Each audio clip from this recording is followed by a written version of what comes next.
Welcome everyone to OfferVault News. I'm your host, Eddie Gran, reporting to you on Friday, November 15th, 2019.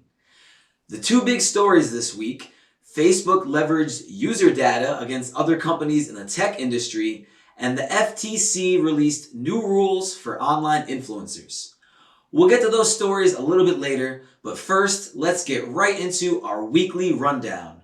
We're going to go through the top headlines for this week. TikTok is testing a self-serve ad platform. In an effort to get new advertisers, TikTok is gearing up a self-serve ad buying product.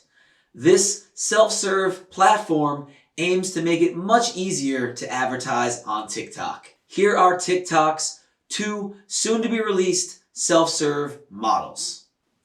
The first allows bidding based on cost per click, and the second model is based on cost per acquisition, which allows you to target users most likely to convert. The platforms will have the standard demographic parameters, age, gender, and location, but advertisers will also be able to target based on interests like beauty or travel, and there's a targeting with lookalike segments feature as well. TikTok is definitely the social media platform to be advertising on in 2020. Sandra Bullock and Ellen DeGeneres team up in lawsuit to stop fake ads. This easily sounds like it could be a movie.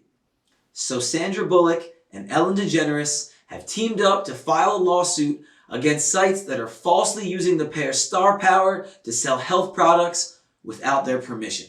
There's a good chance you might have seen one of these ads online. One of the fake ads shows Bullock on Ellen's show accompanied by fake dialogue about an anti-aging face cream.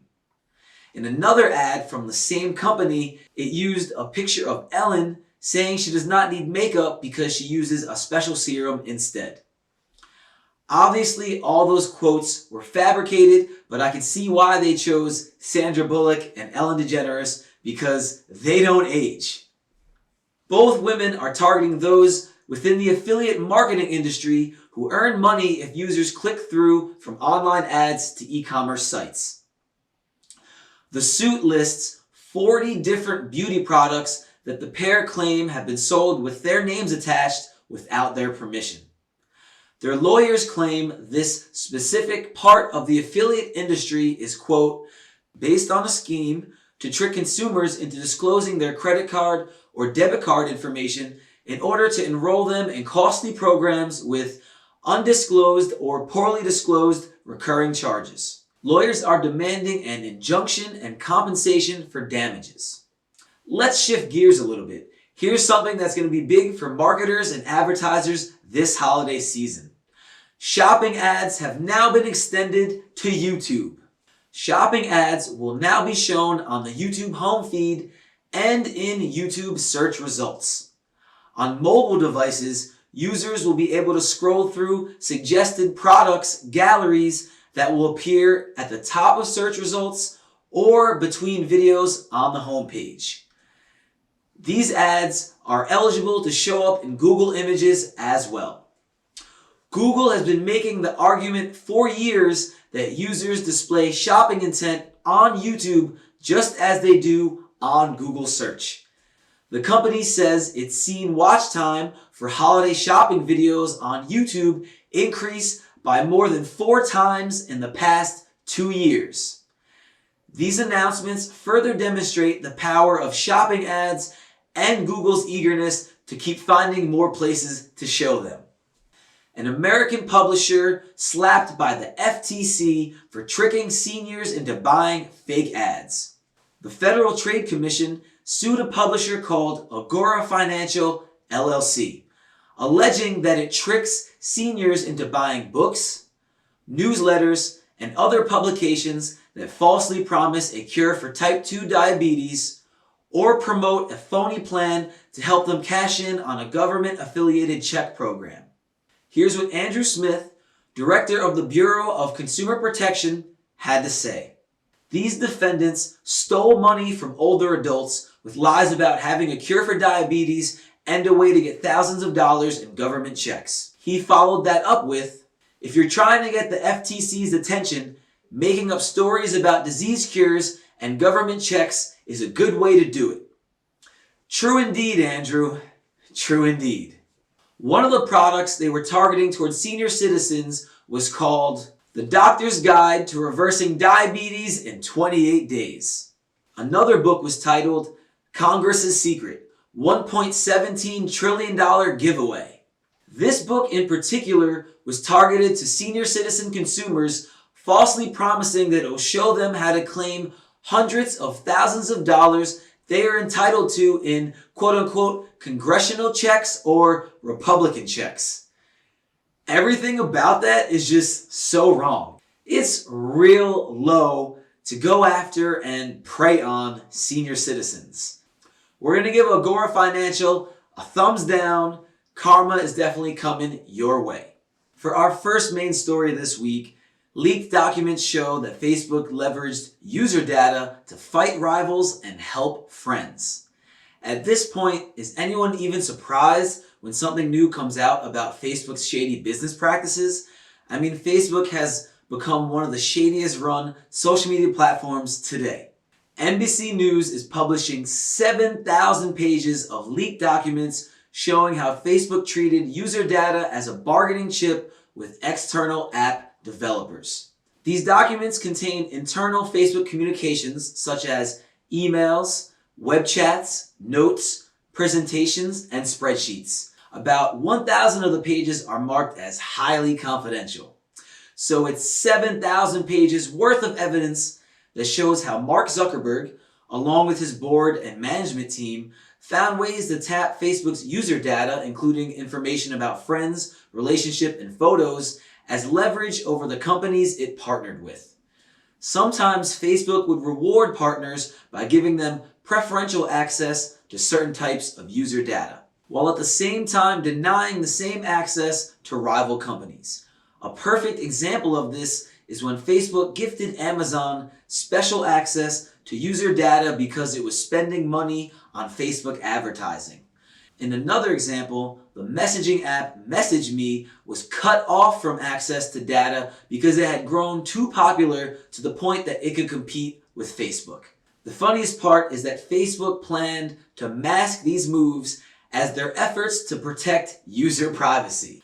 Mark Zuckerberg was pretty much just going around deciding who gets access to user data and who doesn't. You get access, you get access, you get access. You're too popular now. I don't like you anymore. You're cut off. That's just silly, and it's no way to handle Facebook users' personal information. Now the federal and state authorities have a microscope on Facebook's business practices. The leaked documents, which NBC first received and reported on in April, originate from a lawsuit still pending in state court in San Mateo County, California. In addition to internal communications, they also include court documents like depositions from Facebook employees and expert witnesses.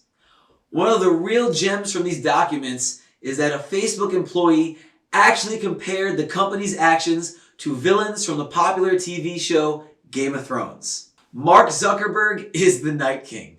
All of these documents come from a legal case between a now defunct startup known as 643, which sued Facebook back in 2015 after Facebook announced new restrictions to some types of user data. 643's app, Bikinis, fully relied on that data to allow its users to easily find Facebook photos of their friends in bathing suits. Bikinis, a brilliant app. 643 claims that it was driven out of business when Facebook cut off its access to more detailed information about Facebook users. In addition to 643, numerous other apps also didn't last long after Facebook cut them off because they were apps entirely built around having access to specific types of Facebook user data. So once they were cut off, they were beat. Facebook lawyers were pissed about the documents being leaked, and they're still pointing fingers at 643. Here's what they said. They executed that plan. The result is staggering. Facebook's highly confidential information, which Facebook produced based on the premise that the court would be able to enforce its orders if they were not followed, is spread around the world. So they're really mad about these documents getting leaked because they clearly had things to hide. Facebook user data is supposed to be private and secure. It should not be used as leverage against other companies in the tech industry. But that's exactly what they did. And now they're just mad because it was exposed to the entire world. For our second main story of this week, we're going to talk about how the FTC just released an advertising disclosures guide for online influencers. The Federal Trade Commission just released a new guide for online influencers that lays out the agency's rules for how influencers can properly comply with the law. Let's first talk about influencer marketing. The definition of influencer marketing is a form of social media marketing involving endorsements and product placements from people or organizations who possess an expert level of knowledge and or social influence in their respective fields. Influencer content may be framed as testimonial advertising where influencers play a role of potential buyers themselves, or they may be involved as third parties. The biggest thing about this type of marketing is that influencers, unlike celebrities, can be anywhere and anyone. All you gotta do is have a large following on the web and social media, and congratulations, you are now an influencer. By 2020, influencer marketing is projected to become a $10 billion industry. 63% of brands plan to increase their budget for influencer marketing. No wonder the FTC decided it's time to step in with some regulations because people are making crazy money. So all you affiliate marketers and social media influencers out there, you better pay close attention to this next segment or your next Instagram post might just land you in jail. Obviously I'm kidding, but the FTC does plan on enforcing these new regulations for online influencers. The guide they published is called Disclosures 101 for Social Media Influencers. And they made a really nice video that I watched, and I will save you the time. I'm going to give you the gist right now. These are the most important points to take away. If a brand pays you or gives you free stuff, tell people about that relationship when you promote anything from that brand. And make sure people are able to see and understand your disclosure. You have to tell people about your brand relationship and your endorsement. And they want you to put it right in the beginning of the post. The video specifically says, not in your profile, not in a bunch of hashtags. Put it early in your message or superimposed prominently on your image. They're not playing around here, folks. They mean business. If you're live streaming, you have to plug your endorsement multiple times during the entire live stream so people can easily catch on. They're going to be watching. They essentially want you to say your post is an advertisement or sponsored post. You can label yourself as a partner or ambassador, but you better make sure you always place the fact that it's an ad or a sponsored post blatantly so it's hard to miss. Bottom line, they want influencers to start making their endorsement posts look more like legitimate advertisements and less like regular organic posts. I feel like that kind of defeats the purpose of influencer marketing.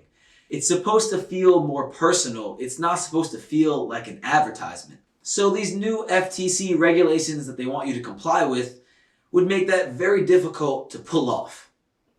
People don't want to be blatantly sold to. People don't want to see ads. That's the whole reason ad blocker exists. I'm pretty sure by fully complying with all these regulations, you'd end up turning more people off from your posts. That's just my opinion though, but I guess we will see how it plays out. Any affiliate marketers or social media influencers out there that want to chime in, feel free to give your opinion. Do you think the FTC is actually going to enforce these new rules? Do you think people are even going to comply with them? Let us know your thoughts in the comments section below. Wrapping up this week, make sure you subscribe for new episodes of OfferVault News. As always, I'm your host, Eddie Grand, and I want you to email us your dirt. I want you to tell us about people who didn't pay. Tell us about people running scams. We want to know about people that ripped you off. We want to hear about all of this. So please feel free to contact us via email. Send everything to tips@offervault.com. Once again, that's tips@offervault.com. We want to hear from you. Eddie Grand, OfferVault News, signing out. We'll see you next time.